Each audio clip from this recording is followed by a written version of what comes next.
ఇటు బస్సులో కూడా 1:30 కల్లా క్లోజ్ చేద్దాం అనుకుంటున్నాం. నాకు బెల్ల కొట్టే అవకాశం ఇవ్వద్దండి తర్వాత ఒలికలపూడి శ్రీనివాస్ గారు.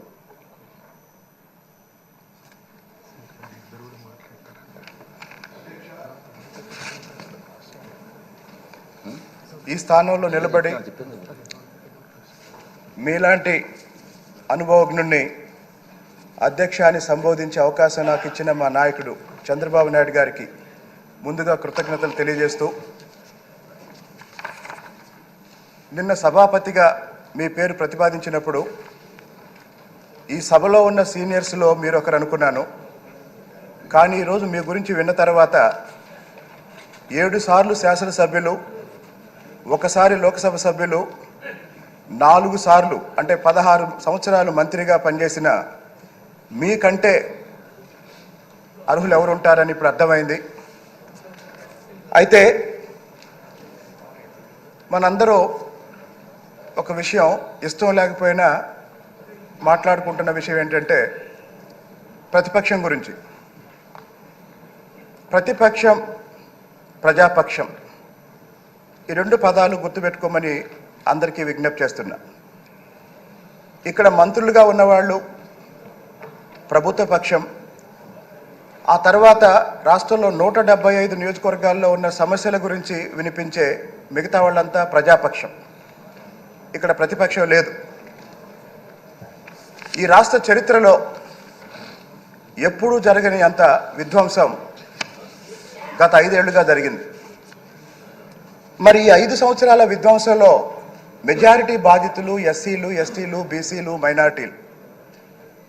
అమరావతి రైతులతో పాటు గత ప్రభుత్వ అరాచక పాలన వల్ల అంతకుముందు ప్రతి ప్రభుత్వంలో అమలు జరుగుతున్న అనేక సంక్షేమ కార్యక్రమాల్ని, అనేక అభివృద్ధి కార్యక్రమాల్ని ఎస్సీలు, ఎస్టీలు, బీసీలు, మైనార్టీలు పోగొట్టుకున్నారు, కోల్పోయారు అధ్యక్ష.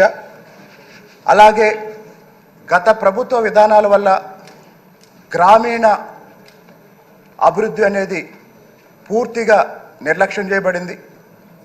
నాలాంటి పూర్తిగా గ్రామీణ ప్రాంతం నుంచి వచ్చిన శాసనసభ్యులు, మా తిరువూరు నియోజకవర్గం పూర్తిగా గ్రామీణ నియోజకవర్గం, వ్యవసాయప్రదమైన నియోజకవర్గం. మరి ఏ ఊరు చూసినా రోడ్లు లేవు, డ్రైనేజీ లేవు, నీళ్లు లేవు. గత 5 ఏళ్లుగా ఈ ప్రభుత్వం అందరినీ నిర్లక్ష్యం చేసింది.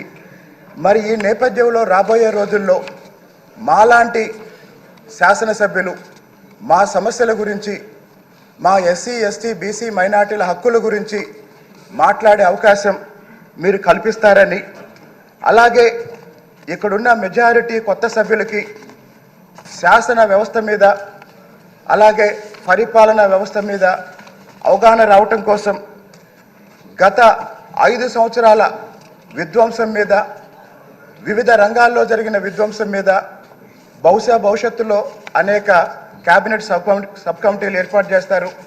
అలాగనే కొన్ని కీలకమైన అంశాల మీద హౌస్ కమిటీలు కూడా రాబోతాయి. అలాంటి కమిటీల్లో మాలాంటి కొత్త వాళ్ళకు అవకాశం ఇచ్చి పరిపాలనలో మాకు కూడా, మమ్మల్ని కూడా ఇన్వాల్వ్ చేసి ఏ ఆకాంక్షల ప్రకారం అయితే మనందరినీ ఇక్కడికి ఎన్నుకొని ప్రజలు పంపించారో, ఫలితాలు వచ్చిన రోజే సభానాయకులు చెప్పారు ఇది అధికారం కాదు బాధ్యత అని.